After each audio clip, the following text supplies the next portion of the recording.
नमस्कार, जीके फंडे के ऑफिशियल यूट्यूब चैनल पर आप सभी का स्वागत है। आज का विषय है भारतीय राजनीतिक व सांस्कृतिक इतिहास के लैंडमार्क बहुविकल्पीय प्रश्न। आज के टॉपिक में हम आपको इस विषय के जो मोस्ट इम्पोर्टेंट एमसीक्यूज हैं वो करवाएंगे। आप सभी को पता है कि हमारे चैनल पर वीडियो मेंस परीक्षा जो है ग्राम विकास अधिकारी की मुख्य परीक्षा जो कि 9 जुलाई को कंडक्ट की जाने वाली है और लैब असिस्टेंट की जो परीक्षाएं हैं उनके लिए हम पूरा सिलेबस कवर कर रहे हैं। ये विषय वीडियो मेंस परीक्षा का सिलेबस है। ये टॉपिक आपको दिया हुआ है सिलेबस में, वीडियो मुख्य परीक्षा के सिलेबस में। तो अगर आप चैनल पर नए हैं, चैनल को सब्सक्राइब कर सकते हैं। सब्सक्राइब के साथ साथ आप बेल के आइकन को ऑल पे सेट कर लीजिए ताकि आने वाले वीडियोज़ की जानकारी नोटिफिकेशन के माध्यम से सबसे पहले आपको मिल सके। और ये पीडीएफ आप फ्री में विदाउट एनी कॉस्ट प्राप्त कर सकते हैं। उसके लिए आपको इस वीडियो के डिस्क्रिप्शन में जाना है। डिस्क्रिप्शन में आपको हमारे टेलीग्राम चैनल को ज्वाइन करने का लिंक मिल जाएगा। टेलीग्राम चैनल को ज्वाइन कीजिए और वहाँ से इस पीडीएफ को और बाकी पीडीएफ्स को आप free of cost without any cost revision के लिए, फ्यूचर के लिए ले सकते हैं। ठीक है, तो चलिए शुरुआत करते हैं इस वीडियो की। अगर ज़रूरत पड़ी तो इस टॉपिक का मैं एक और भाग बनाऊँगा। ये भाग पहला है। अगर आपने अच्छा रेस्पॉन्स दिया, इस वीडियो को अच्छे लाइक दिए, कमेंट किया, शेयर किया, तो मैं ज़रूर से इस टॉपिक के और भी क्वेश्चंस आपके सामने लेके आऊँगा। चलिए पहला सवाल देखते हैं। ब्रिटिश भारत के पहले गवर्नर जनरल कौन थे? बहुत ही बेहद इंपॉर्टेंट सवाल है, बहुत ज़्यादा इंपॉर्टेंट सवाल है। ब्रिटिश भारत के पहले गवर्नर जनरल कौन थे? काफ़ी परीक्षाओं में दोहराया गया सवाल है और इनका नाम था लॉर्ड विलियम बेंटिक। पहले गवर्नर जनरल जो ब्रिटिश भारत के बने थे लॉर्ड विलियम बेंटिक बने थे। अगला सवाल देखिए, दूसरा सवाल है 1928 में अंग्रेजों के खिलाफ गुजरात के बारडोली के स्थानीय किसानों के आंदोलन का नेतृत्व रिक्त स्थान ने किया था। तो ये नेतृत्व किया था वल्लभ भाई पटेल ने, क्योंकि यहाँ पे जो बारडोली की महिलाएं थी उन्होंने वल्लभ भाई पटेल को इस आंदोलन के दौरान नेतृत्व करने के लिए उन्हें सरदार की उपाधि दी थी, बारडोली की महिलाओं ने। तो ये भी एक्स्ट्रा फैक्ट है, याद रखिएगा। सही जवाब होगा वल्लभ भाई पटेल। तीसरा सवाल है, किसे भारतीय अशांति का पिता माना जाता है? भारतीय अशांति का पिता माना जाता है बाल गंगाधर तिलक को। सही ऑप्शन होगा ऑप्शन नंबर 2, बाल गंगाधर तिलक। चौथा सवाल है, किस पुर्तगाली गवर्नर ने बीजापुर के शासक से गोवा पर कब्जा कर लिया था? तो उस गवर्नर का नाम था अल्बुकर्क। क्या नाम था? अल्बुकर्क। पांचवा सवाल है, आज़ाद हिंद फौज की स्थापना कहाँ हुई?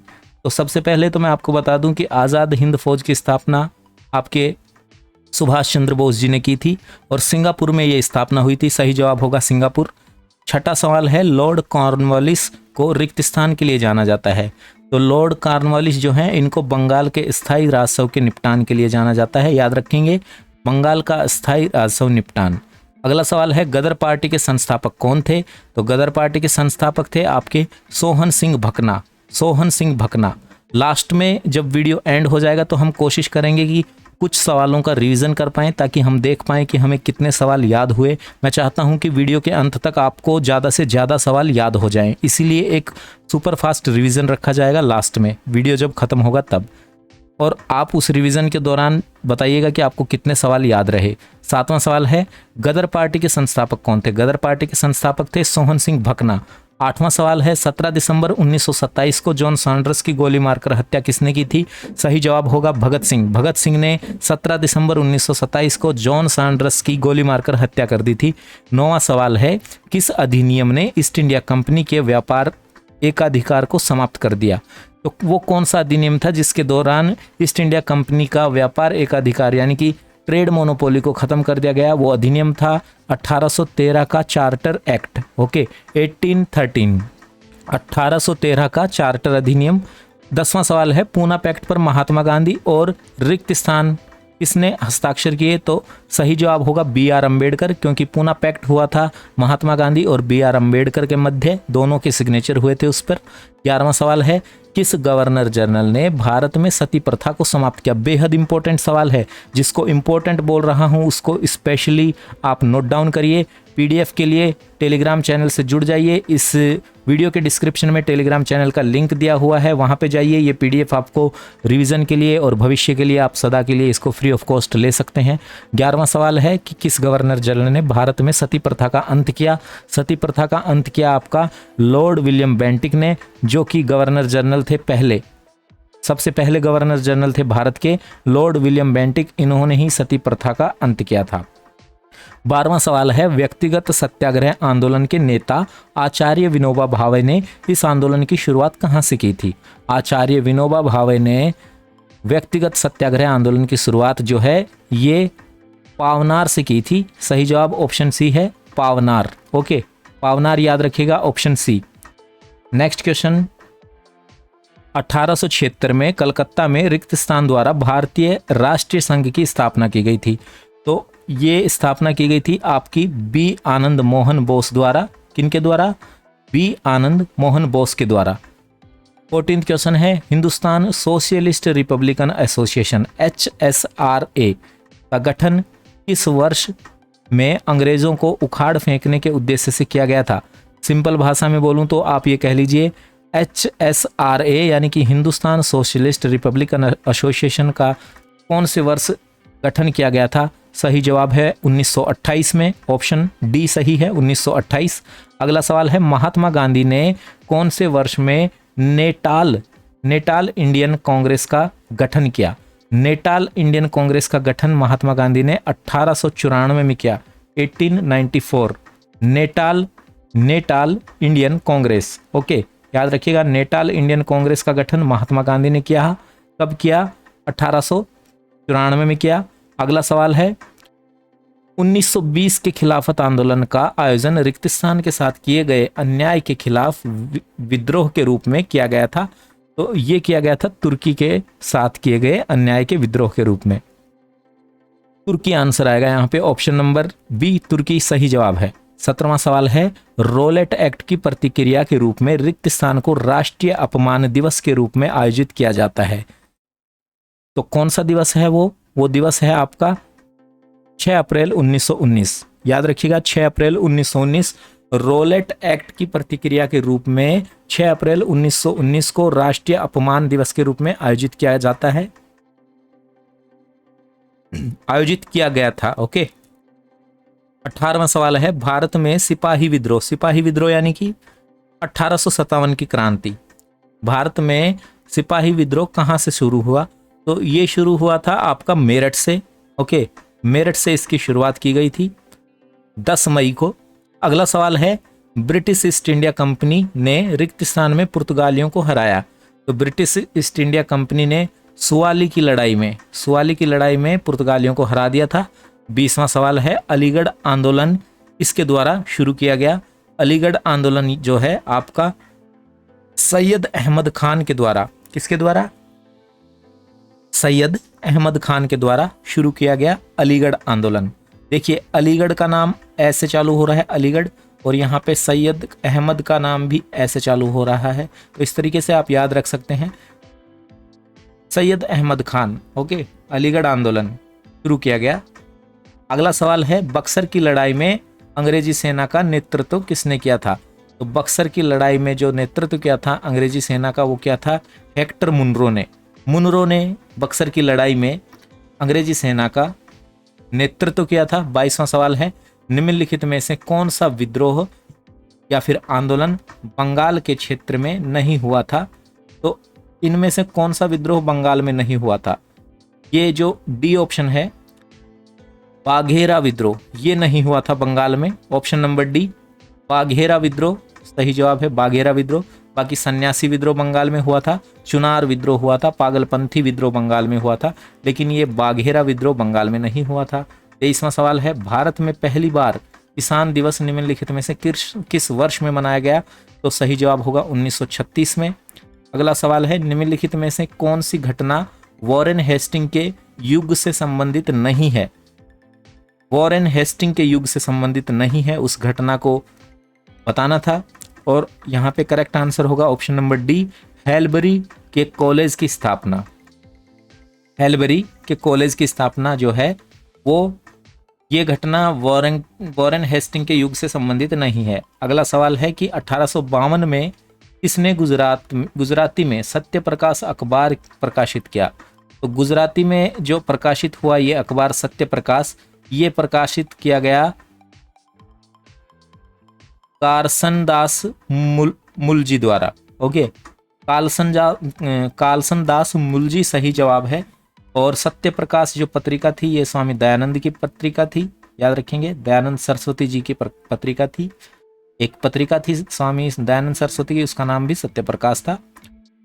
यहाँ पे सही जवाब होगा कारसन दास मुलजी। 26वां सवाल है कि 1928 में कलकत्ता में अखिल भारतीय श्रमिक और किसान पार्टी का अध्यक्ष किसे चुना गया? 1928 में कोलकाता में अखिल भारतीय श्रमिक और किसान पार्टी का अध्यक्ष किसे चुना गया? तो आप जवाब देंगे साहिल सिंह जोश। क्या है? साहिल सिंह जोश को 1928 में कलकत्ता में अखिल भारतीय श्रमिक और किसान पार्टी का अध्यक्ष चुना गया। 27वां सवाल है निम्नलिखित में से किसे महात्मा गांधी का राजनीतिक गुरु माना जाता है? बहुत ही इजी सवाल है लेकिन बहुत इंपॉर्टेंट है, काफी परीक्षाओं में पूछा गया है। इस सवाल का सही जवाब है गोपाल कृष्ण गोखले। क्या जवाब होगा? गोपाल कृष्ण गोखले। 28वां सवाल देखते हैं, किस वर्ष स्वामी विवेकानंद ने बेलूर में रामकृष्ण मिशन की स्थापना की? तो सबसे पहले तो आपको याद रखने की जरूरत है कि रामकृष्ण मिशन की स्थापना की स्वामी विवेकानंद ने और बेलूर के अंदर की। और सही जवाब है कि 1897 में की, 1897। 1897 में स्वामी विवेकानंद ने बेलूर में रामकृष्ण मिशन की स्थापना की। 29वां सवाल है कि अमृतसर की संधि 1809 में ठीक पहले, 1809 से ठीक पहले शांति बनाने के लिए लॉर्ड मिंटो ने रणजीत सिंह को किसे भेजा था? फिर से देखिए सवाल, अमृतसर की संधि जो कि 1809 में हुई, उससे ठीक पहले शांति बनाए रखने के लिए लॉर्ड मिंटो ने रणजीत सिंह को किसे भेजा था? तो रणजीत सिंह के पास उनको भेजा था जिनका नाम है चार्ल्स मैटकैल्फ। ओके, याद रखेंगे, चार्ल्स मैटकैल्फ को भेजा गया था। 30वां सवाल है, 30th क्वेश्चन, निम्नलिखित में से कौन सा आंदोलन तीन कथिया प्रणाली से संबंधित है? तो तीन कथिया प्रणाली क्या थी भाई? कि किसान अपने भूमि के 1/3 हिस्से पर नील की खेती करेगा, जबरदस्ती करवाई जाती थी, और यही तीन कथिया प्रणाली थी। और सही जवाब होगा चंपारण सत्याग्रह, क्योंकि आप समझ गए होंगे जैसे ही मैंने नील की खेती का जिक्र किया, चंपारण सत्याग्रह है 1917 का, गांधी जी का पहला सत्याग्रह है। तो काफ़ी सारे फैक्ट्स यहाँ पे ध्यान रखने चाहिए। 31वां सवाल है, भारत के कौन से गवर्नर जनरल ओवेन मेरिडिथ के नाम से कविता लिखते थे? मतलब एक गवर्नर जनरल थे जिनका असली नाम कुछ और था, लेकिन उनका पेन नेम, ओके, कलम नाम जिसको कहते हैं, वो था ओवेन मेरेडिथ। तो ये थे लॉर्ड लिटन।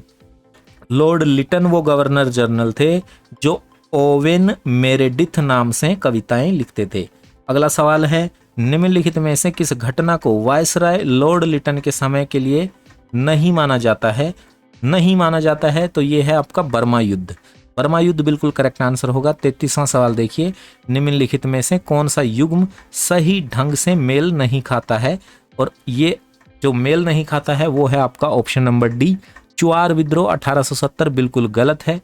बाकी सारे, मुंडा विद्रोह 1899 बिल्कुल सही है, वेल्लोर विद्रोह 1806 ये भी बिल्कुल सही है, संथाल विद्रोह 1855 बिल्कुल सही है, चुआर विद्रोह 1870 बिल्कुल गलत है। ओके, तो गलत ही पूछा है, ऑप्शन डी बिल्कुल गलत हो जाएगा। 34वां सवाल देखिए, निम्नलिखित में से कौन सा नेता चंपारण सत्याग्रह से जुड़ा हुआ नहीं है? आपके ऑप्शंस हैं अनुग्रहण नारायण सिन्हा, जेबी कृपलानी, ब्रजकिशोर प्रसाद या फिर सरदार पटेल। तो चंपारण से जो रिलेटेड नहीं है नेता वो हैं आपके सरदार पटेल, ऑप्शन डी बिल्कुल करेक्ट है। 35वां सवाल देखिए, नमक मार्च, ओके, दांडी मार्च कहते हैं जिसे, के रूप में भी जाना जाता है। दांडी मार्च, नमक मार्च जो है ये दांडी मार्च के रूप में भी जाना जाता है। इसे रिक्त स्थान द्वारा शुरू किया गया था, तो ये तो आप सभी जानते हो, इसे महात्मा गांधी ने शुरू किया था। तो बिल्कुल आसान जवाब है इसका, महात्मा गांधी। 36वां सवाल देखिए, चोरा चोरी की घटना कहाँ हुई? मतलब कब हुई, वर्ष पूछा गया है, तो यहाँ पे आएगा 1922। सही जवाब होगा चोरा चोरी की घटना 1922 में हुई। 37वां सवाल है कि निम्नलिखित में से कौन सा समाचार पत्र मदन मोहन मालवीय से संबंधित नहीं है। जो नहीं है वो बताना है। तो कॉमरेड नामक न्यूज़पेपर का संबंध मदन मोहन मालवीय से नहीं है। बाकी जो न्यूज़पेपर हैं नेता, हिंदुस्तान और अभ्युदय, ये सभी मदन मोहन मालवीय से संबंधित है। 38वां सवाल देख लीजिए, कांग्रेस के किस सत्र में अध्यक्षता करने वाले पहले विदेशी नेता थे। कौन सा ऐसा कांग्रेस का सत्र था जिसके अध्यक्ष जो है एक विदेशी नेता थे। तो वो है आपका इलाहाबाद वाला आपका कांग्रेस का सत्र। तो इलाहाबाद यहाँ पे करेक्ट आंसर होगा। अगला सवाल है 39th क्वेश्चन, निम्नलिखित में से कौन सा गवर्नर जनरल खुद को बंगाल टाइगर कहता था। खुद को बंगाल टाइगर कहता था लॉर्ड वेलेस्ली बंगाल टाइगर कहते थे खुद को। अगला सवाल है, निम्नलिखित में से कौन कांग्रेस सोशलिस्ट पार्टी से संबंधित नहीं था। इनमें से कौन जो है कांग्रेस सोशलिस्ट पार्टी से संबंधित नहीं था। और इस सवाल का सही जवाब है D, Subhash Chandra Bose. Option number D. Okay, option number D Subhash Chandra Bose बिल्कुल करेक्ट आंसर है। सवाल एक बार फिर से देखिए, इंपॉर्टेंट सवाल है कि निम्नलिखित में से कौन कांग्रेस सोशलिस्ट पार्टी से संबंध नहीं रखता था। तो सुभाष चंद्र बोस का संबंध कांग्रेस सोशलिस्ट पार्टी से नहीं था। अगला सवाल देख लेते हैं 41th क्वेश्चन, निम्नलिखित में से किस आंदोलन का नेतृत्व सीताराम राजू ने किया था। सीताराम राजू ने किस आंदोलन का नेतृत्व किया था। तो रमप्पा आंदोलन आप आंसर करेंगे। रमप्पा आंदोलन का नेतृत्व जो है सीताराम राजू ने किया था। 42वां सवाल देखिए, ईपी रामास्वामी नायकर निम्नलिखित में से किस आंदोलन से जुड़े थे, जिनका नाम है ईपी रामास्वामी नायकर। तो ये जुड़े हुए थे आत्मसम्मान आंदोलन से। कौन से आंदोलन से? आत्मसम्मान यानी कि सेल्फ रेस्पेक्ट और मूवमेंट से। ओके, सेल्फ रेस्पेक्ट आंदोलन से, आत्मसम्मान आंदोलन से। 43 क्वेश्चन देखिए, राजा भारमल को हटाने के कारण निम्नलिखित में से कौन सा विद्रोह हुआ। भारमल को हटा देने के कारण जो विद्रोह हुआ वो था आपका कच्छ विद्रोह। कौन सा विद्रोह था? कच्छ विद्रोह। 44th क्वेश्चन देखिए। अच्छा चलिए मुझे ये बताइए, आर्टिकल 44 जो है भारतीय संविधान का 44 नंबर आर्टिकल किससे संबंध रखता है। तो मैं बता देता हूँ, यूनिफॉर्म सिविल कोड से संबंधित है आपका आर्टिकल नंबर 44 इंडियन कॉन्स्टिट्यूशन का। और यहाँ पे क्वेश्चन नंबर 44 एक बार फिर से देखिए, आर्य समाज को सिद्धांतों पर कब विभाजित किया गया था। आर्य समाज को सिद्धांतों पर कौन से वर्ष विभाजित कर दिया गया था। तो आर्य समाज को सिद्धांतों पर विभाजित कर दिया गया था 1893 में, 1893 बिल्कुल करेक्ट आंसर होगा। 45वां सवाल देखिए, पहली बार निम्नलिखित में से किसके शासनकाल में डाक टिकट जारी किए गए थे। डाक टिकट जारी किए गए थे आपके लॉर्ड डलहौजी के शासनकाल में। इसके शासनकाल में लॉर्ड डलहौजी, याद रखिएगा डलहौजी डाक टिकट। ओके, याद हो जाएगा। अगला सवाल देखते हैं, रणजीत सिंह को राजा की उपाधि किसने दी। राजा की उपाधि दी गई रणजीत सिंह को जमान शाह द्वारा। जमान शाह बिल्कुल correct answer, option number C. 47th question देखिए, निम्नलिखित में से कौन सा तीन कथिया प्रथा से संबंधित है। तो अभी मैंने बताया चंपारण सत्याग्रह 1917 वाला, ये आपका तीन कथिया प्रथा से संबंधित है। तीन कथिया प्रथा के दौरान जो है किसानों को अपने खेत के 1/3 भूमि पे नील की खेती करनी पड़ती थी और ये चंपारण सत्याग्रह उसी से संबंधित है, तीन कथिया प्रथा से। ऑप्शन ए बिल्कुल करेक्ट आंसर है। 48th क्वेश्चन देखिए, निम्नलिखित में से किस वर्ष में भारतीय सैनिकों के लिए समुद्री यात्रा को अनिवार्य कर दिया गया। मतलब भारत के जो सैनिक थे भारतीय मूल के, उनके लिए समुद्र में यात्रा करना जरूरी कर दिया गया था। वो वर्ष था आपका 1856 और उसके अगले ही साल यानी कि 1857 में भारत में सैनिक विद्रोह हो गया। ओके, सिपाही म्यूटनी जिसको कहते हैं इंग्लिश में। 1857 की क्रांति के नाम से प्रसिद्ध है वो चीज। और अब बढ़ते हैं 49th क्वेश्चन की ओर। तो ये है आपका क्वेश्चन कि बंगाल का प्रसिद्ध कोसीजुरा कांड इसके शासनकाल में हुआ था। देखिए, बंगाल में एक प्रसिद्ध कोसीजुरा कांड हुआ था, उसी के बारे में पूछा गया है कि किसके शासनकाल में हुआ था। तो वो हुआ था वॉरेन हेस्टिंग्स के शासनकाल के दौरान। वॉरेन हेस्टिंग्स बिल्कुल करेक्ट आंसर है, वॉरेन हेस्टिंग्स। 50वां सवाल देखिए, सिख खालसा सेना का गठन रिक्त स्थान के शासनकाल में किया गया। तो सिख खालसा सेना जो है इसका गठन किया गया आपका रणजीत सिंह के शासनकाल के दौरान। ओके, सिख राजा थे रणजीत सिंह, इनके शासनकाल के दौरान सिख खालसा सेना का गठन किया गया। 51वां सवाल देख लीजिए, निम्नलिखित में से किस नेता ने इंडिया होम रूल सोसाइटी का गठन किया? तो कौन नेता थे जिन्होंने इंडिया होम रूल सोसाइटी का गठन किया? वो नेता थे एनी बेसेंट। एनी बेसेंट बिल्कुल करेक्ट आंसर है। 52वां सवाल देख लीजिए, विवेकानंद ने किस वर्ष विश्व के धर्मों की संसद में भाग लिया था? आपको याद है शिकागो 1893। ध्यान होगा, बहुत अच्छा भाषण दिया था इन्होंने, बहुत पॉपुलर हुआ था ये घटना, जो 1893 की घटना है, ये विवेकानंद द्वारा भाषण दिया गया था। तो विवेकानंद ने किस वर्ष विश्व के धर्मों की संसद में भाग लिया? सही जवाब होगा 1893 यानी कि 1893। 53 नंबर सवाल देखिए, निम्नलिखित में से कौन सा संगठन भारत के बाहर स्थापित किया गया था? भारत के बाहर यानी कि इंडिया में बनाया नहीं गया था, इंडिया से बाहर बना था, और वो संगठन कौन सा था? East India association.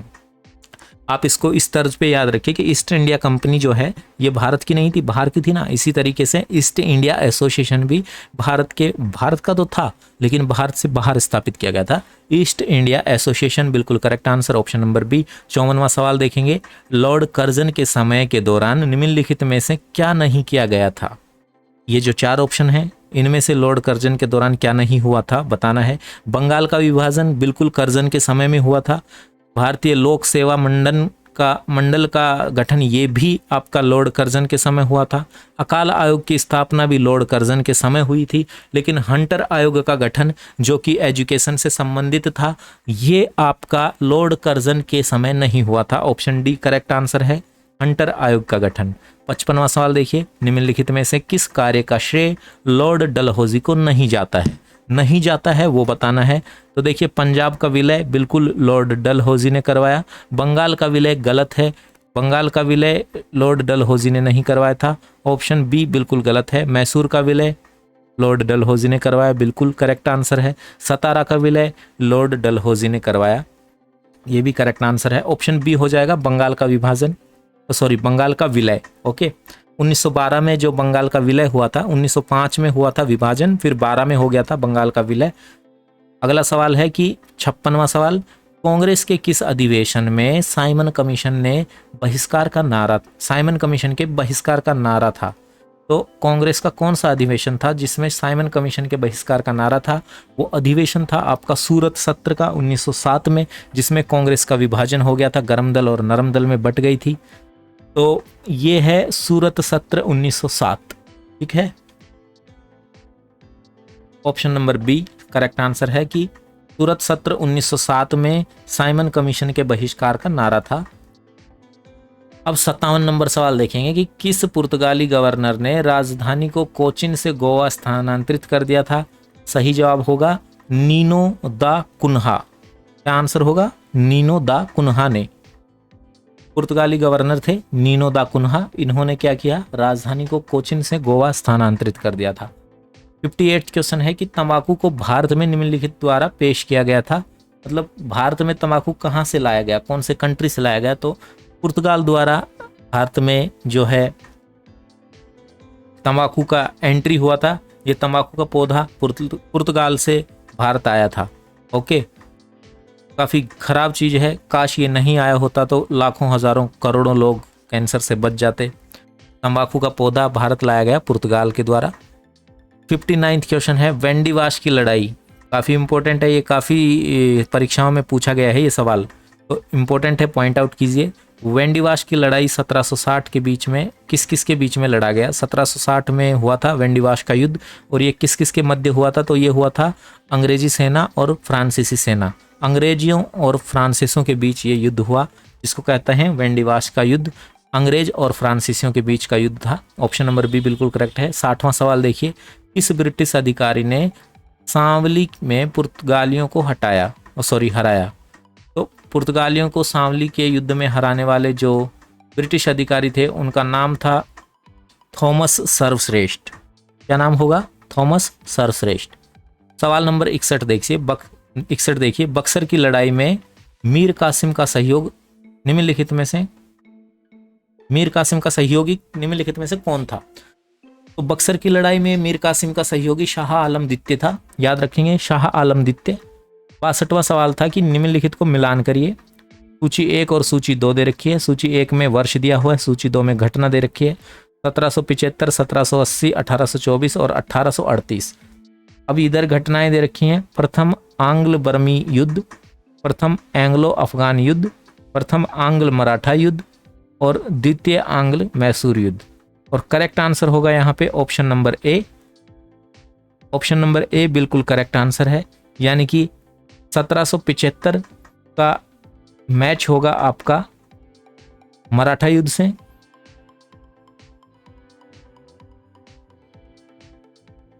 1780 का मैच होगा आपका ऑप्शन नंबर 4 मैसूर युद्ध से।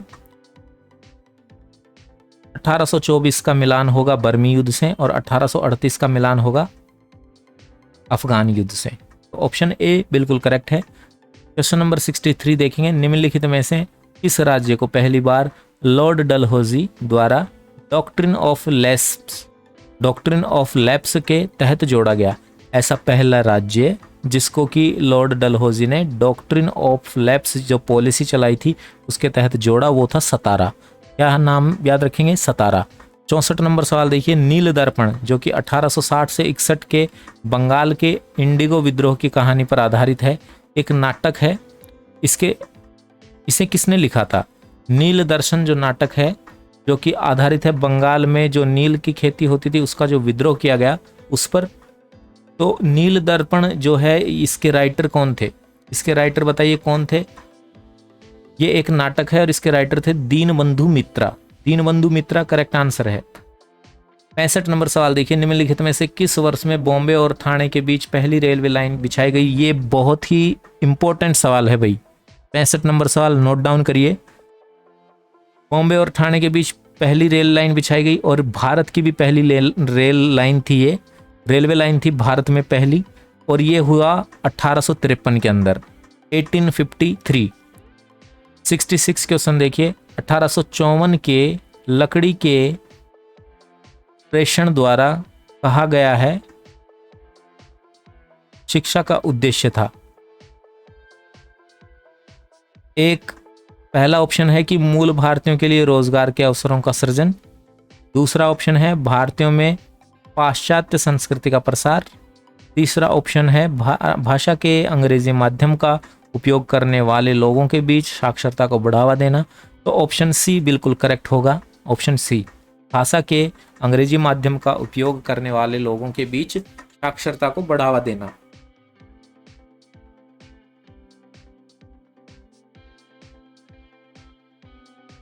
अगला सवाल है कि 1856 में अवध को ब्रिटिश साम्राज्य द्वारा कब्जा नहीं किया गया होता अगर अवध के नवाब के पास होता।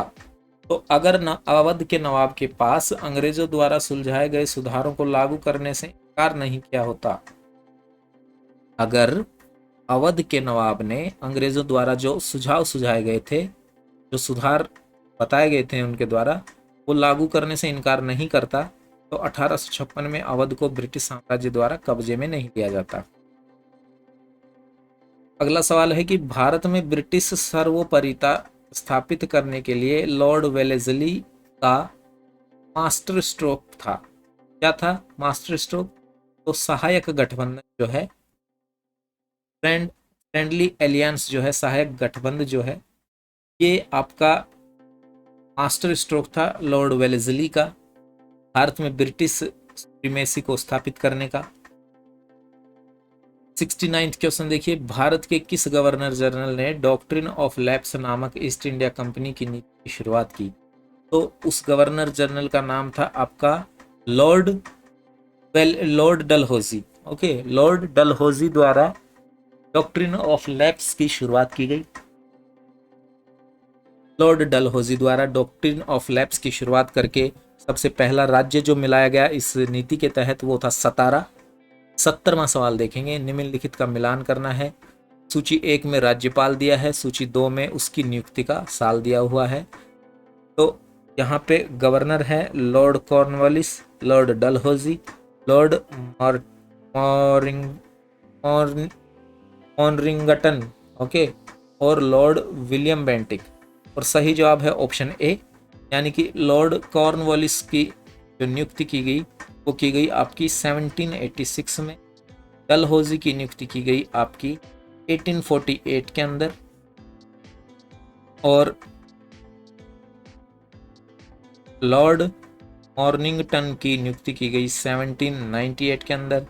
फिर लास्ट में लॉर्ड विलियम बेंटिक बचे, इनकी नियुक्ति की गई आपकी 1828 के अंदर। 71 नंबर सवाल देखिए, सूची दी गई है, वर्ष और घटनाक्रम दिया है, मिलान करना था। वर्ष दे रखे हैं 1764, 1829, 1854 और 1859।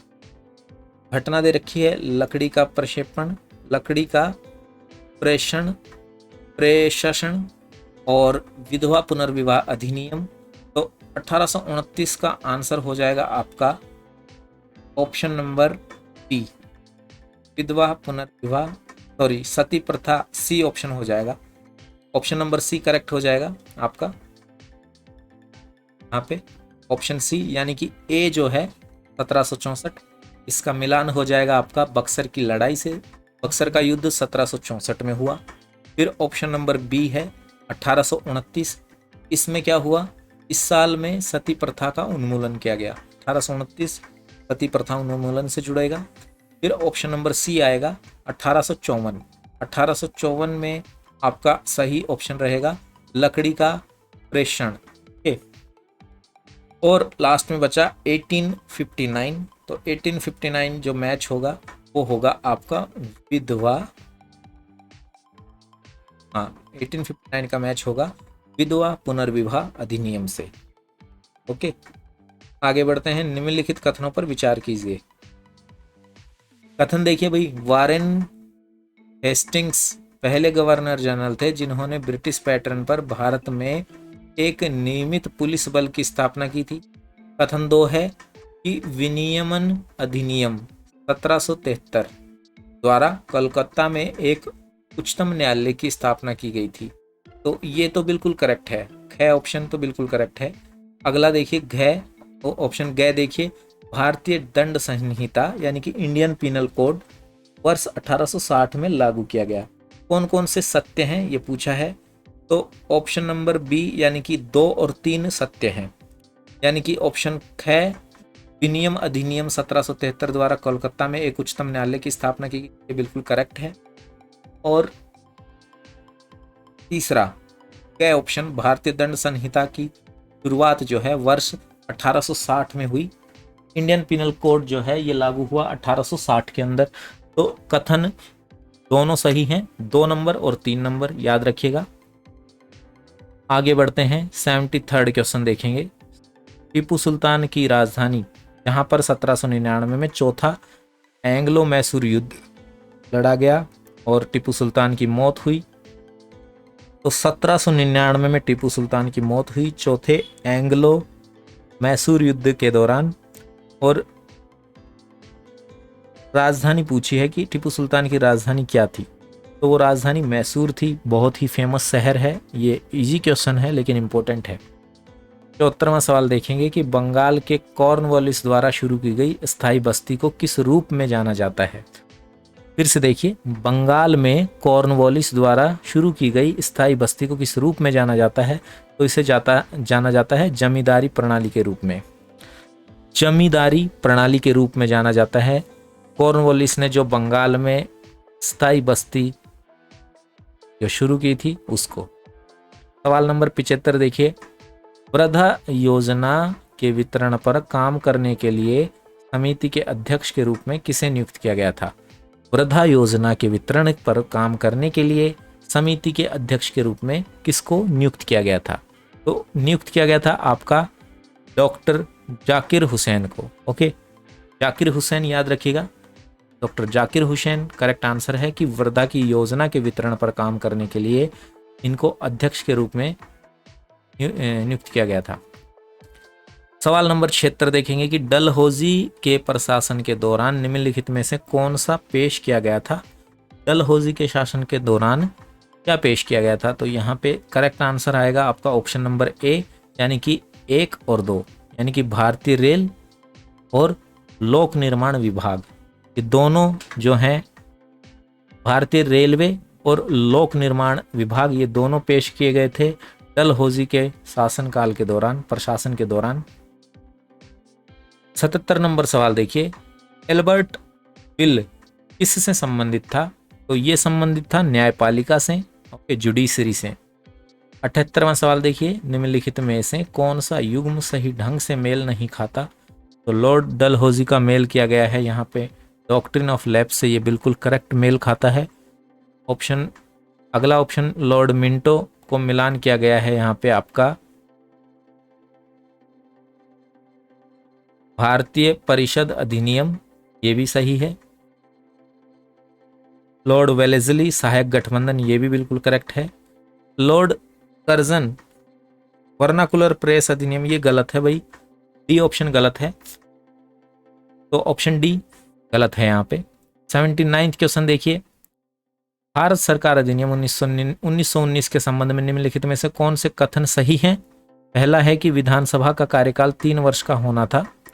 दूसरा कथन, विभिन्न प्रांतों के बीच सीटों का वितरण जनसंख्या पर आधारित था। कथन नंबर 3 है, अलग निर्वाचन मंडल के सिद्धांत को सिखों तक विस्तारित किया गया था। और यहाँ पे जो सही है कथन, वो आपका पहला और कथन तीसरा कथन, ये 2 कथन सही हैं कि विधानसभा का कार्यकाल 3 वर्ष होना था। ये बात कर रहा हूँ भारत सरकार के अधिनियम 1919 की। भारत सरकार का जो अधिनियम था 1919 वाला, उसके संबंध में ये 2 कथन सही दिए गए हैं। पहला तो ये है कि विधानसभा का कार्यकाल 3 वर्ष का होना था, और दूसरा कथन ये सही है कि अलग निर्वाचन मंडल के सिद्धांत को सिखों तक विस्तारित किया गया था। तो ऑप्शन नंबर बी यहाँ पे हो जाएगा करेक्ट आंसर, 1 और 3 सॉरी। 80 नंबर सवाल देखिए, भारतीय पुरातत्व सर्वेक्षण ने किसके प्रशासन में कार्य करना शुरू किया?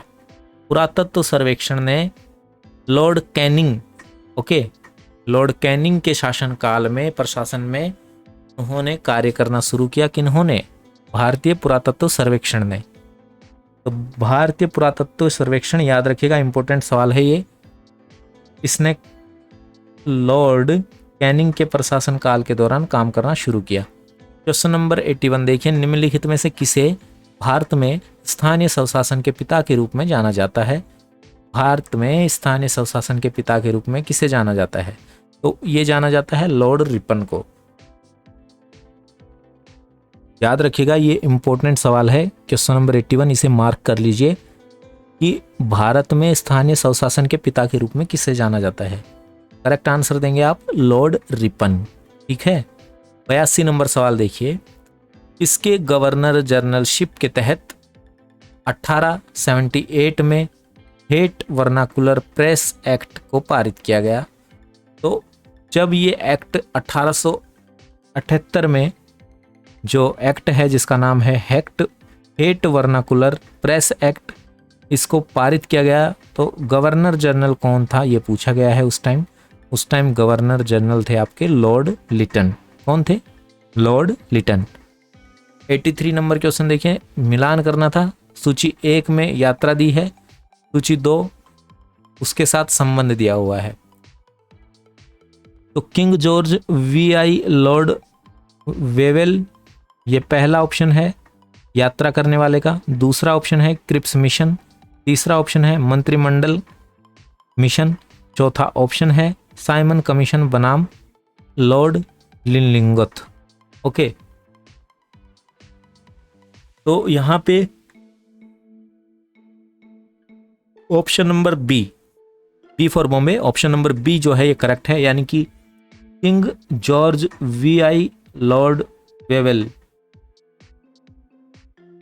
इनका मिलान होगा आपका, किंग जॉर्ज का मिलान होगा आपका लॉर्ड वेवेल से, और ऑप्शन नंबर बी है तो बी का मिलान चौथे से, यानी क्रिप्स मिशन का मिलान होगा आपका लॉर्ड लिनलिथगो से।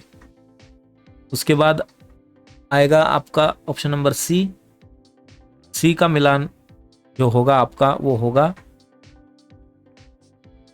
लॉर्ड वेवेल से, मंत्रिमंडल मिशन का, और लास्ट ऑप्शन जो है उसका मिलान आपका होगा लॉर्ड इरविन से। ओके, साइमन कमीशन जो है ना, ये साइमन कमीशन, इसका मिलान आपका लॉर्ड इरविन से होगा। आगे बढ़ते हैं, अगला सवाल देखते हैं। वर्नाकुलर प्रेस अधिनियम 1878 को गवर्नर जनरलशिप के तहत निरस्त किया गया, मतलब हटा दिया गया। जिस गवर्नर के प्रशासन के दौरान हटाया गया उसका नाम पूछा गया है, तो ये है लॉर्ड रिपन। लॉर्ड रिपन ही यहाँ पे करेक्ट आंसर होगा। 85 नंबर सवाल देखिए। कौन से भारतीय सरकार अधिनियम के तहत ब्रिटिश क्राउन ने नए ब्रिटिश राज्य में भारत के प्रत्यक्ष प्रशासन को ग्रहण किया? तो यहाँ पे करेक्ट आंसर होगा आपका ऑप्शन नंबर सी, 1858 का अधिनियम। सवाल को एक बार फिर से देखिए। किस भारत सरकार अधिनियम के तहत ब्रिटिश क्राउन ने नए ब्रिटिश राज में भारत के प्रत्यक्ष प्रशासन को ग्रहण किया? तो ये किया 1858 का अधिनियम। 86 नंबर सवाल देखिए। जोसेफ फ्रैंकोइस डुप्लेक्स भारत में किस सेना का कमांडर था? ये कमांडर था फ्रेंच सेना का। जोसेफ फ्रैंकोइस से आप याद रखते हैं फ्रेंच को, फ्रेंच सेना का ये कमांडर था। अगला सवाल देखिए, 87 नंबर सवाल। स्थायी निपटान कब लागू किया गया? तो स्थायी निपटान जो है ये 1793 में लागू किया गया। बंगाल राजस्व का स्थायी निपटान 1793 में लागू हुआ। अगला सवाल देखते हैं। पहले एंग्लो बर्मी युद्ध के दौरान किस संधि पर हस्ताक्षर किए गए? तो जो सबसे पहला युद्ध हुआ था बर्मी एंग्लो, या फिर एंग्लो बर्मी कह लीजिए। एंग्लो बर्मी जो पहला युद्ध हुआ था, एंग्लो बर्मी युद्ध, उसमें जो पहली संधि हुई थी वो हुई थी यानदाबो की संधि। यानदाबो, क्या नाम है? यानदाबो, यानदाबो की संधि।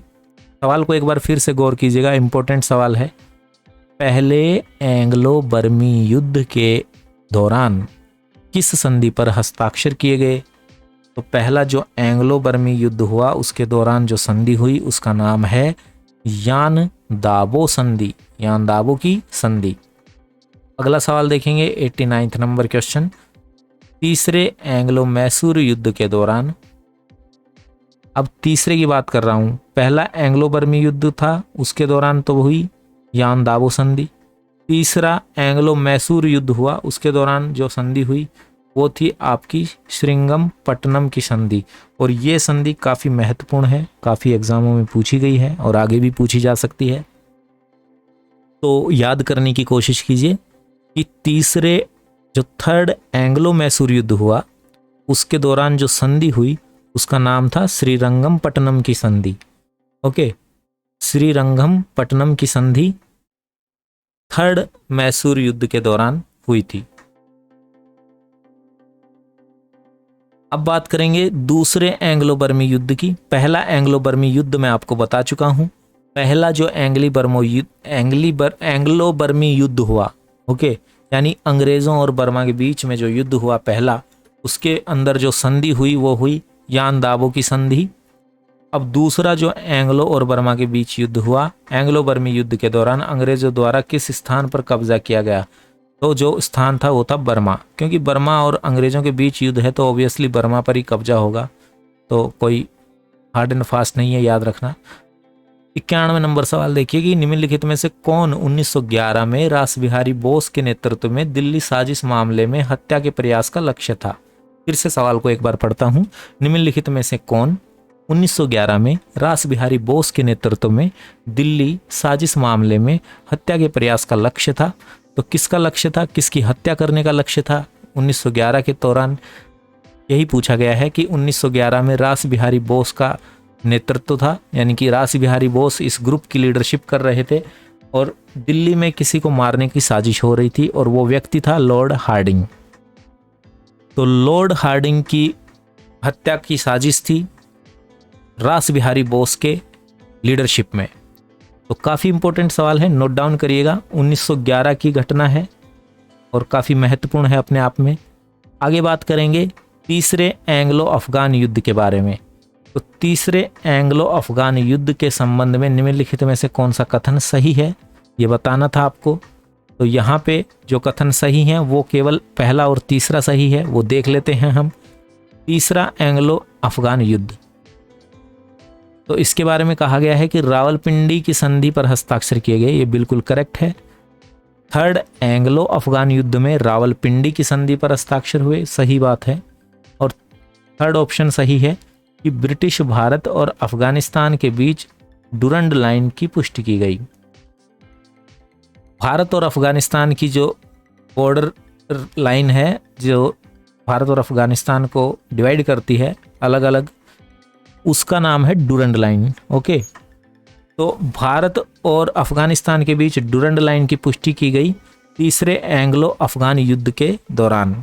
ओके, और रावलपिंडी की संधि पर हस्ताक्षर हुए, वो भी तीसरे एंग्लो अफगान युद्ध के दौरान हुए थे।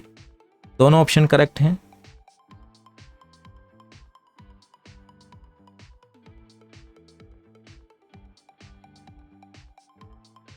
अगला सवाल देखेंगे, गुलामगिरी पुस्तक के लेखक कौन है? ये काफी इंपॉर्टेंट है, इसको नोट डाउन करिए। गुलामगिरी किसने लिखी है? गुलामगिरी ज्योतिबा फूले ने लिखी है, याद रखिएगा, ज्योतिबा फूले गुलामगिरी।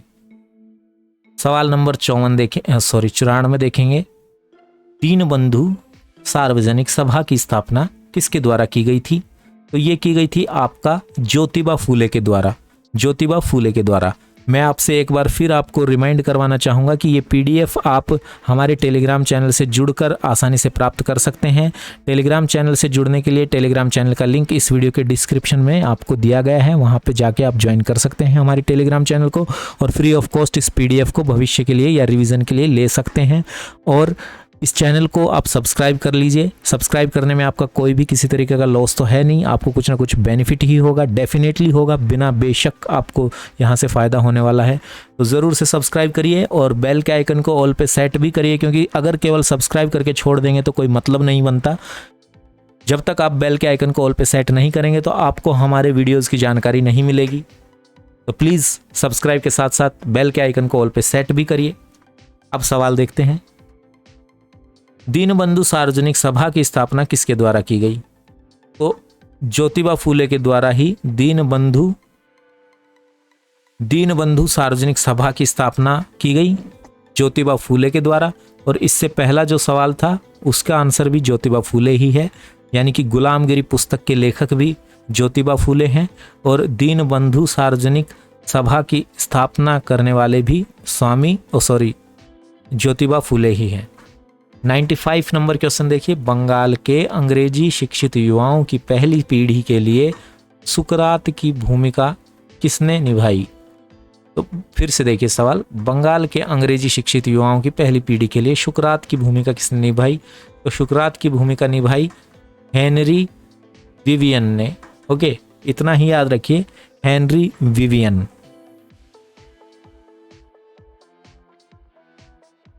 अगला सवाल देखेंगे, 96 क्वेश्चन, महाराष्ट्र के समाज सुधारक जो अपने कलम नाम लोकहितवादी से प्रसिद्ध हुए कौन थे? तो महाराष्ट्र के थे, समाज सुधारक थे और इनका असली नाम कुछ और था। कलम यानी कि पेन नेम कुछ और था, पेन नेम था लोकहितवादी। कौन थे वो? तो वो थे गोपाल हरि देशमुख लोकहितवादी के नाम से कविताएं वगैरह लिखते थे। अगला सवाल देखेंगे कि निम्नलिखित में से कौन सा एक सामान्य सामाजिक सुधार नहीं था जो 19वीं शताब्दी के सभी हिंदू समाज सुधारकों द्वारा प्रयास किया गया था? तो ये था आपका छुआछूत, यानी कि अस्पृश्यता। ओके, छुआछूत जिसको कहते हैं कॉमन लैंग्वेज में, तो यही करेक्ट आंसर है, ऑप्शन डी।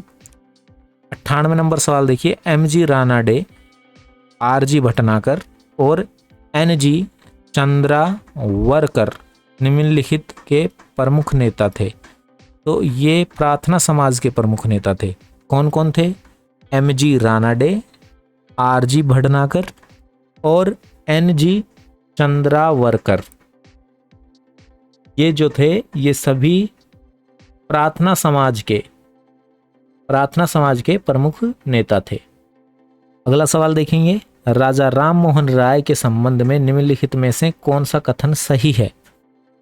तो कथन देख लेते हैं कौन सा कथन सही है राजा राम मोहन राय के बारे में। पहला कथन बिल्कुल सही है, उन्होंने आत्मीयता सभा शुरू की, ये बिल्कुल करेक्ट कथन है। दूसरा कथन, उन्होंने एकेश्वरवादियों को एक उपहार लिखा था, बिल्कुल करेक्ट है, ये भी बिल्कुल करेक्ट है राजा राम मोहन राय के बारे में। तीसरा कथन, इन्होंने ईशु के उपदेशों को प्रकाशित किया, ये भी बिल्कुल सही बात है भाई। ओके, और लास्ट कथन देखिए, उन्होंने ब्रह्म समाज की स्थापना, ये भी बिल्कुल करेक्ट है। ब्रह्म समाज के संस्थापक थे, आत्मीयता सभा के संस्थापक थे, ठीक है। एकेश्वरवादियों को एक उपहार लिखा था और ईशु के उपदेशों को प्रकाशित किया था। राजा राम मोहन राय के बारे में उपयुक्त सभी कथन बिल्कुल करेक्ट हैं, बिल्कुल सत्य है। ऑप्शन डी उपयुक्त सभी आंसर हो जाएगा। क्वेश्चन नंबर 100 पूरा शतक हो गया है। 100वां सवाल देख लीजिए। किसने लिखा था, जहां तक बंगाल का संबंध है विवेकानंद को आधुनिक राष्ट्रवादी आंदोलन का आध्यात्मिक पिता माना जा सकता है। फिर से मैं सवाल पढ़ रहा हूं क्योंकि ये सवाल काफी महत्वपूर्ण है। ये कथन जो दिया गया है सवाल में, ये किसने कहा था, ऐसा आपसे पूछा गया है। कथन है कि जहां तक बंगाल का संबंध है विवेकानंद को आधुनिक राष्ट्रवादी आंदोलन का आध्यात्मिक पिता माना जा सकता है, विवेकानंद जी को। तो ये कथन था आपका S.C. बोस का। किसका था भाई, S.C. बोस, याद रखिएगा। S.C. बोस ने ये कहा था कि जहां तक संभव है विवेकानंद को, जहां तक कि बंगाल का संबंध है उस संबंध में हम विवेकानंद को आधुनिक राष्ट्रवादी आंदोलन का आध्यात्मिक पिता मान सकते हैं। कथन था ये आपका S.C. बोस का, बिल्कुल करेक्ट आंसर है option number C, S.C. Bose. 101 नंबर सवाल देखेंगे। निम्नलिखित में से कौन सा प्रार्थना समाज की मांग नहीं थी। जो प्रार्थना समाज था उसकी कुछ मांगे थी, तो इनमें से कौन सी मांग नहीं थी प्रार्थना समाज की। तो अस्पृश्यता के उन्मूलन की कोई मांग नहीं थी प्रार्थना समाज में, ऐसी अस्पृश्यता के उन्मूलन को लेकर। तो ऑप्शन डी करेक्ट हो जाएगा, अस्पृश्यता का उन्मूलन, यही आंसर होगा। महिला शिक्षा, ये एक मांग थी प्रार्थना समाज की। विधवा का पुनः विवाह, ये भी प्रार्थना समाज की मांग थी। लड़के और लड़कियों के लिए शादी की उम्र बढ़ाना, ये भी प्रार्थना समाज की मांग थी। और प्रार्थना समाज से संबंधित अभी हमने एक सवाल देखा है यहाँ पे ऊपर, खैर छोड़िए, शायद काफ़ी ऊपर चला गया, ये रहा कि M.G. रानाडे, R.G. भटनागर और N.G. चंद्रावरकर, ये सभी नेता प्रार्थना समाज के नेता थे। यही सवाल देखा था। यहाँ पे प्रार्थना समाज से संबंधित अगला सवाल हमने देखा कि प्रार्थना समाज की मांग इनमें से क्या क्या थी। तो महिला शिक्षा प्रार्थना समाज की मांग थी, बिल्कुल ओके है। विधवा का दोबारा विवाह करना यानी विधवा पुनर्विवाह, ये भी प्रार्थना समाज की मांग थी, ये भी बिल्कुल करेक्ट है। लड़के और लड़कियों के लिए शादी की उम्र को बढ़ाना, ये भी प्रार्थना समाज की एक मांग थी और ये भी बिल्कुल करेक्ट है। बच गया आपका ऑप्शन नंबर डी, यानी कि अनटचेबिलिटी, अस्पृश्यता का उन्मूलन मतलब उसको ख़त्म करना, उसका एरिडिकेशन ख़त्म करना, उसको जड़ समेत। और ऐसा कोई मांग नहीं था, अस्पृश्यता को लेकर प्रार्थना समाज की कोई ऐसी मांग नहीं थी। सवाल नंबर 102 देखेंगे। निम्नलिखित का मिलान करिए। आपको यहाँ पे सामने दिख रहा होगा 2 सूचियाँ दी गई हैं, सूची 1 और सूची 2। पहली सूची है मोपला विद्रोह, पबाना विद्रोह, एका संचालन और बिसरा मुंडा विद्रोह। तो देखिए बिसरा मुंडा विद्रोह का मिलान होगा आपका बिहार से। ओके, अब बचा आपका मोपला विद्रोह। मोपला विद्रोह का मिलान, मोपला जो विद्रोह है इसका मिलान आपका केरल से ही होगा। तो बिल्कुल सही है, ये आमने सामने लिखे हुए हैं, मोपला विद्रोह केरल। दूसरा जो ऑप्शन है पबना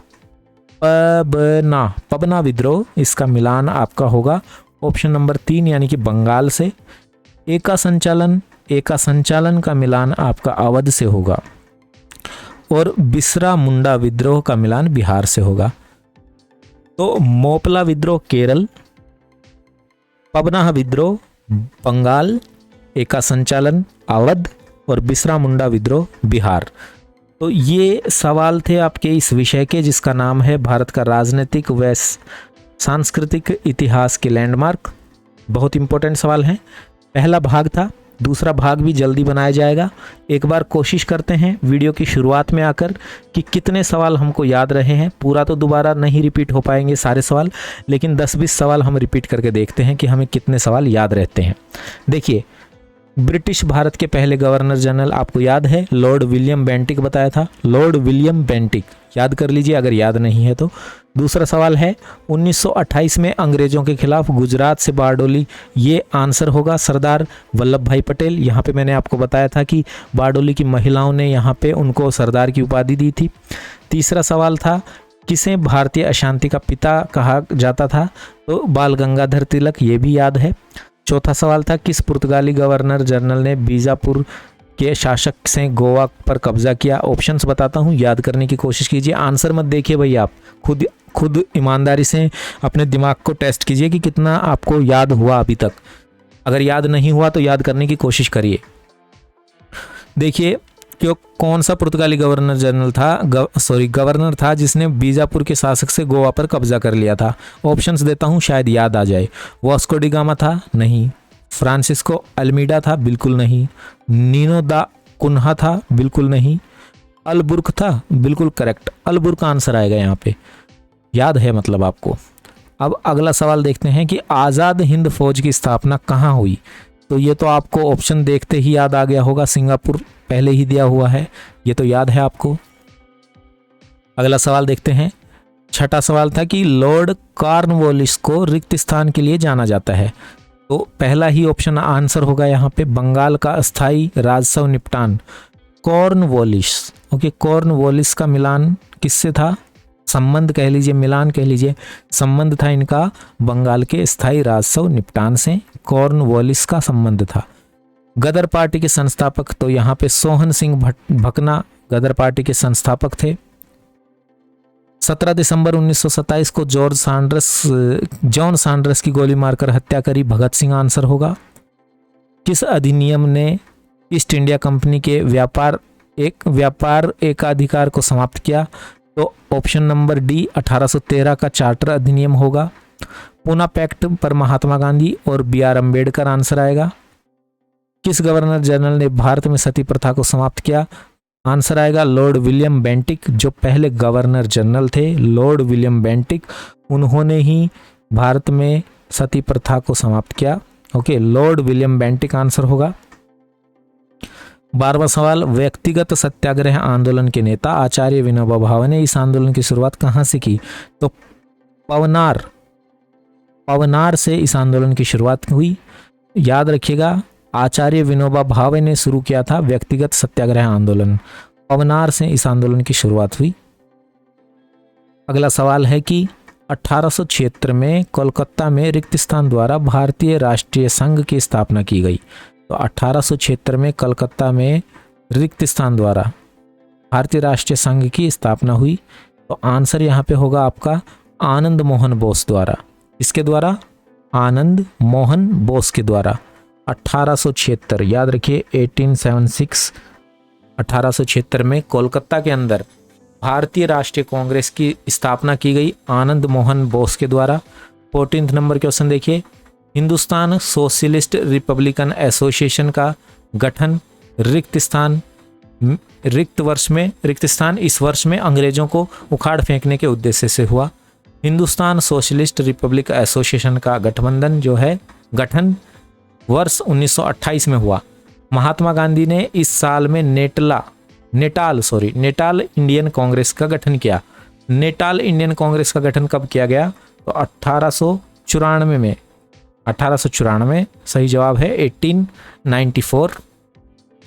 गांधी जी द्वारा नेटाल इंडियन कांग्रेस का गठन किया गया। 16 नंबर सवाल देखिए, 1920 के खिलाफत आंदोलन का आयोजन रिक्तस्थान के साथ किए गए अन्याय के खिलाफ। तो तुर्की आंसर आएगा यहाँ पे। ओके, रोलेट एक्ट की प्रतिक्रिया के रूप में रिक्तस्थान को राष्ट्रीय अपमान दिवस के रूप में 6 अप्रैल 1919 करेक्ट आंसर होगा यहाँ पे। 6 अप्रैल 1919 को मनाया गया था। रोलेट एक्ट की प्रतिक्रिया के रूप में 6 अप्रैल 1919 को राष्ट्रीय अपमान दिवस के रूप में आयोजित किया गया था। 18 नंबर सवाल देखिए, सिपाही विद्रोह रिक्तस्थान से शुरू हुआ, मेरठ से शुरू हुआ। 19 नंबर सवाल देखिए, ब्रिटिश ईस्ट इंडिया कंपनी ने रेगिस्तान में पुर्तगालियों को हराया। तो इन्होंने सुवाली की लड़ाई जो थी उसमें अंग्रेजों ने पुर्तगालियों को हराया, सुवाली की लड़ाई। 20 नंबर सवाल देखिए, अलीगढ़ आंदोलन किसके द्वारा शुरू किया गया? सैयद अहमद खान द्वारा। बक्सर की लड़ाई में अंग्रेजी सेना का नेतृत्व किसने किया? तो ये हेक्टर मुनरो ने किया। बक्सर की लड़ाई 1764 में हुई। निम्नलिखित में से कौन सा विद्रोह आंदोलन बंगाल के क्षेत्र में नहीं हुआ था? बाघेरा विद्रोह बंगाल में नहीं हुआ था, बाकी सन्यासी, चुनार और पागलपंथी तीनों बंगाल में हुए थे। बाघेरा विद्रोह बंगाल का नहीं है। 23 नंबर सवाल देखिए, भारत में पहली बार किसान आंदोलन निम्नलिखित में से किस वर्ष में मनाया गया था? तो किसान दिवस, देखिए फिर से सुनिए, भारत में पहली बार किसान दिवस निम्नलिखित में से कौन से साल में मनाया गया था? तो ये मनाया गया था 1936 में। 24 नंबर सवाल देखिए कि कौन सी घटना वारेन हेस्टिंग के युग से संबंधित नहीं है? इनमें से कौन सी वो घटना है जो वारेन हेस्टिंग के युग से संबंधित नहीं है? यहाँ पे आपको 4 ऑप्शन दे रखे थे और मैंने आपको बताया था कि हेलबरी के कॉलेज की स्थापना जो है वारेन हेस्टिंग के युग से संबंधित नहीं है, मतलब उनके टाइम पीरियड से संबंधित नहीं रखती है हेलबरी कॉलेज की स्थापना। 25 नंबर सवाल देखिए, 1852 में किसने गुजराती में सत्यप्रकाश अखबार लिखा? यहाँ मैंने आपको बताया था स्वामी दयानंद सरस्वती की एक पत्रिका थी, उसका नाम सत्यप्रकाश भी था, सत्यप्रकाश ही था उसका भी नाम। और यहाँ पे बात करी जा रही है कि गुजराती में सत्यप्रकाश अखबार को प्रकाशित किसने किया? तो आपको याद होगा करसन दास मुलजी। ओके। 26 नंबर सवाल देखिए, 1928 में कोलकाता में अखिल भारतीय श्रमिक और किसान पार्टी का अध्यक्ष किसे चुना गया? ये चुना गया साहिल सिंह जोश को। 29 नंबर सवाल देखिए, निम्नलिखित में से महात्मा गांधी किसे अपना राजनीतिक गुरु गोपाल कृष्ण गोखले? ओके। अगला सवाल, किस वर्ष स्वामी विवेकानंद ने बेलूर में रामकृष्ण मिशन की स्थापना की? 1897 1897 में बेलूर में रामकृष्ण मिशन की स्थापना की गई। 1897 के ईयर में स्वामी विवेकानंद के द्वारा। तो ये थे आपके सभी इम्पोर्टेंट सवाल। मुझे आशा है कि मेरी मेहनत को आप व्यर्थ नहीं जाने देंगे, वीडियो को एक लाइक ज़रूर करेंगे। और अगर यहाँ तक आप पहुँचे हैं, इसका मतलब है कि आपने वीडियो को बहुत ध्यान से देखा है, वीडियो की इम्पोर्टेंस समझी है। तो उसके लिए आपको बिल्कुल फ़ायदा भी मिलेगा, किसी न किसी परीक्षा में ये सवाल आपको ज़रूर देखने को मिल जाएंगे। Thank you so much. मैं एक और वीडियो के साथ आपके सामने हाजिर होऊंगा जल्दी ही। तब तक आप अपना ख्याल रखिए। जय हिंद।